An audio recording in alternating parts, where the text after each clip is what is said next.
UFC Fight Night, Garcia versus Onama. It's going to be in Vegas. This is AJ Talk Sports podcast, YouTube. Make sure you subscribe for all my latest content. Now, we had last week was a UFC 321. It was Tom Aspinall versus Ciryl Gane. Wasn't able to watch it. I've been watching kind of the reaction shows. I don't have it. I wasn't going to buy $80 for it. I'm glad I didn't. Sad face to all you people that actually bought it on pay-per-view. And what happened in the main event, Aspinall gets poked in the eye. There's a lot of outrage on this. Some, probably 50% are mad because he quit. Another 50% are saying that it was a really bad eye poke. Is there any updates right now that's going on? I've been trying to see if there's any updates. I mean, his eye looked it looked okay. I mean, I don't know. The doctor said that there wasn't anything wrong with it. Does that mean he could have fought? And then there's self-preservation involved as well. Tom didn't want to fight if he couldn't see, saw double, whatever. It's a championship fight. He needs to remain heavyweight. If there's an opportunity for a DQ or a no contest, which was a no contest, I wish it was a DQ because I had money's on it, but I got my money's back. But anyway, Tom Aspinall, he does get the win, a no contest though. And taking a look at UFC 321 in Abu Dhabi, 100% said Tom Aspinall, 0 to Ciryl Gane, and only 3 votes. So hopefully you guys go out there and start voting. And yeah. Anyways, we're going to get into it. You ready? There's 6 fights on the main card, and we're not doing 6. We're going to do 5. Starting with Charles Radtke. He is 3-3 in the UFC versus Daniel Frunza. And he's only had 1 fight so far with a loss in the welterweight fight, 3-round fight. Charles Radtke, 34 years old, 2-1 as of 2025. He's fought 3 times already. This is his 4th fight so far in 2025. He's got a TK win over Carlos Prates, and he's a finisher, 7 KOs. Now, Daniel Frunza, the Brazilian, with 12 finishes, but his UFC loss to Trevin Giles exposes striking holes. So key matchup dynamics here. Brawl potential is high. Radtke's power versus Frunza's durability. Now we got the odds here on Radtke. He's a favorite at -160. If you want to take him, take him. We're going to go ahead and do a 5-legger. If you want to take this 5-legger, which I suck at, by the way, I'm at least 50% so far on the year. But Radtke, pick him TKO in the second if you want to do that. And that's for his home cage experience there.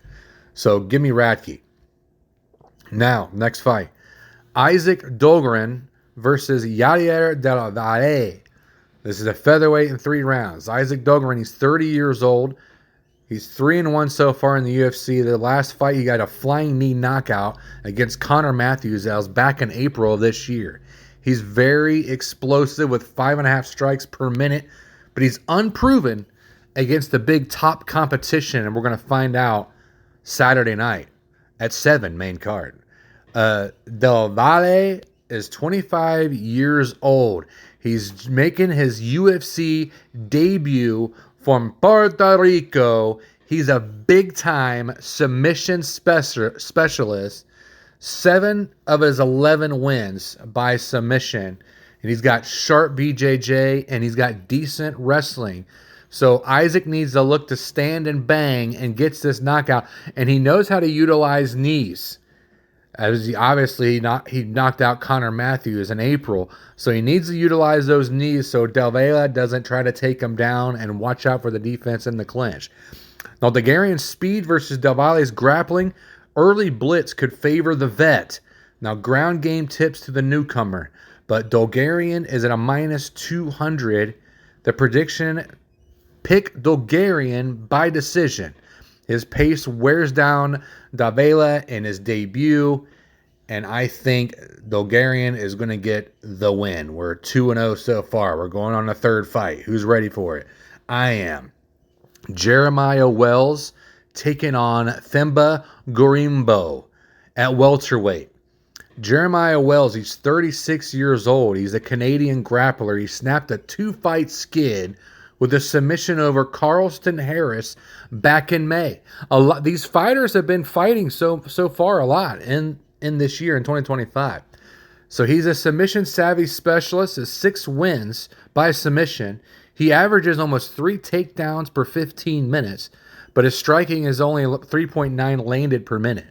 So he's just a basic striker, and he's vulnerable to power punches. So let's take a look at Themba Gorimbo. He's 30 years old. He's a Zimbabwean is what he is. 2-1 so far in the UFC. And no, he's 2-1 so far this year, by the way. He's got a highlight reel knockout against Nico Price. He's got high athleticism. He's burst and striking, so pretty much the opposite of Jeremiah Wells. We have back-to-back fights that are two fighters are the exact opposite of each other. So he's got 4.2 significant strikes, but his cardio fades late. So be looking for Themba to, hopefully in his training camp, I'd probably have to train for 5 rounders, so that way you don't wear yourself out, and that 3 rounds is going to be really quick. So his takedown defense is mid-range at 55%. So the key matchup here is Wells wants to go to the ground. Gorimbo wants to do stand-up flurries. So if Wells chains together some takedowns and he can control Themba, then Gorimbo's in trouble. So Gorimbo's explosiveness could end quick on the feet. But Gorimbo is favored, though, at a -120 slightly. Now Wells is at a +100. So we got a pick here, but let's take a look, shall we? We haven't been looking at any of the fighters right now. So we're going to take a look at Themba here. Like I said, he's from Zimbabwe against the American. But we're going to go ahead and do the Mamba. 14-5 overall. Taking out, look at his last previous fights. He lost to Luque. He did get the decision against Price. And then Barimaj, he won in decision as well. So look for it to go to decision. We already talked about that. Taking a look at some fighter facts. Turned pro back in 2013. Back in February, he made his UFC debut just a couple years ago.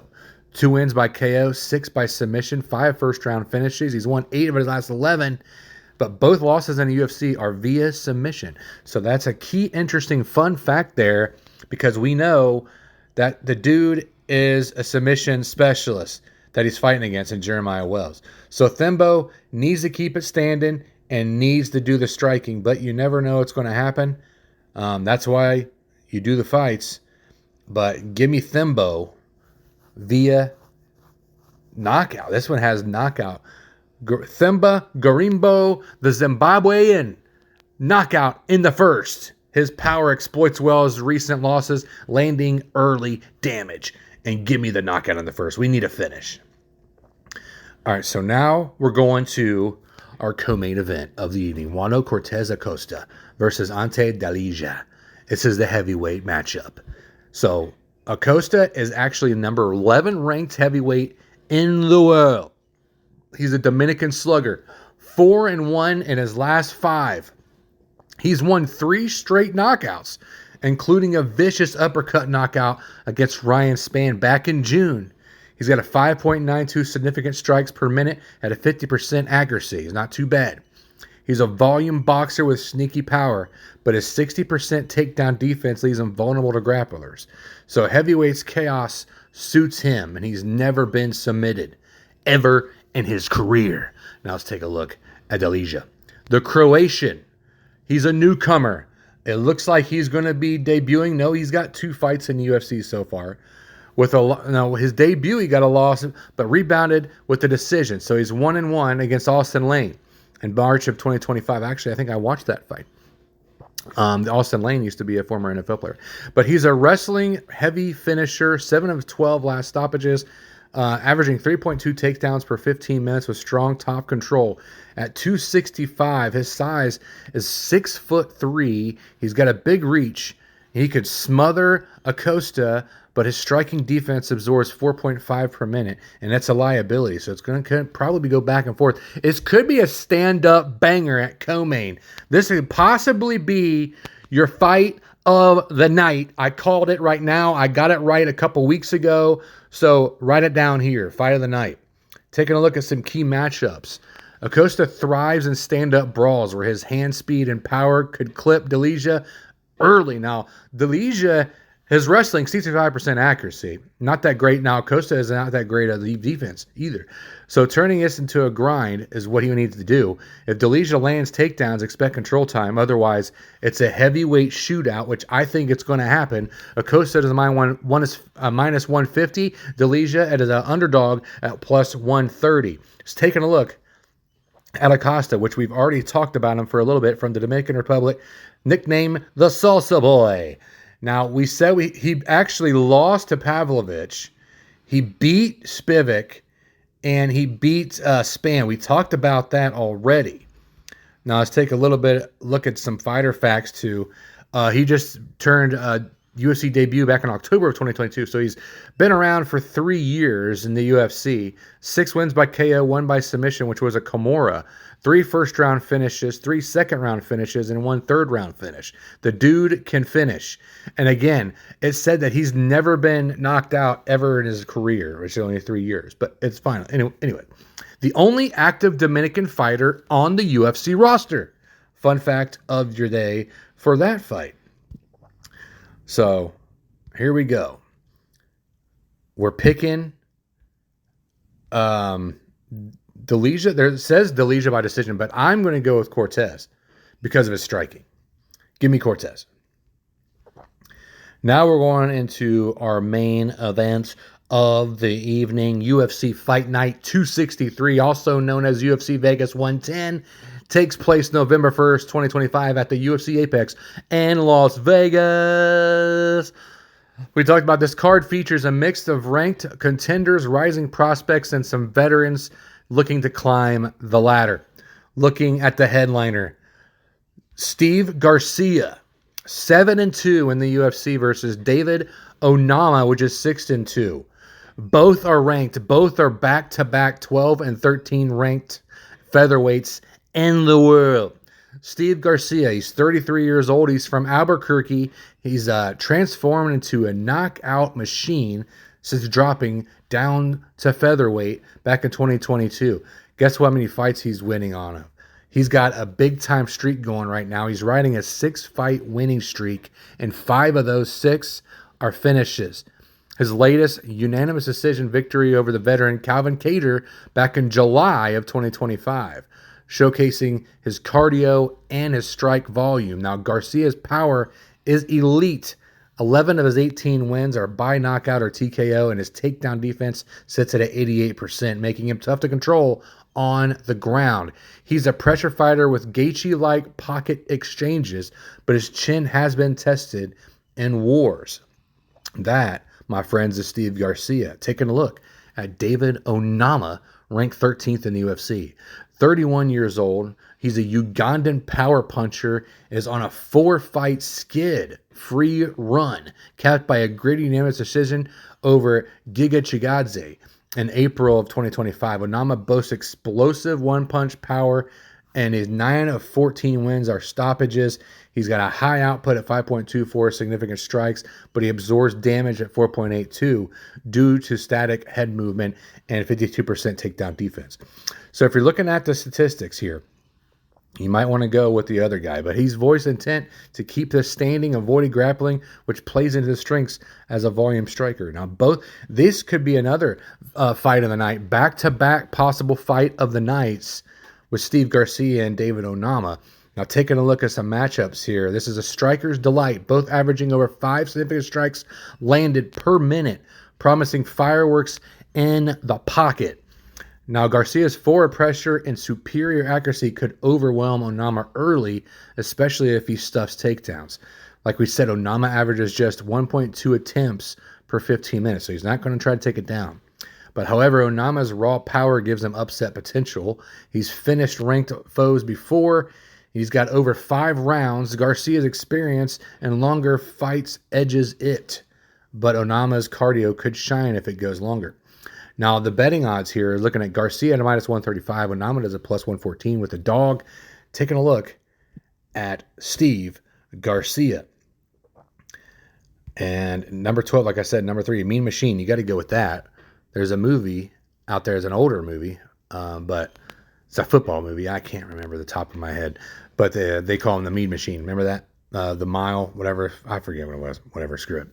All right, taking a look. Like we said, we just talked about it. He beat Cater back unanimous decision. He beat Nelson back in September of last year via knockout, and he beat Choi by knockout as well back in 2024.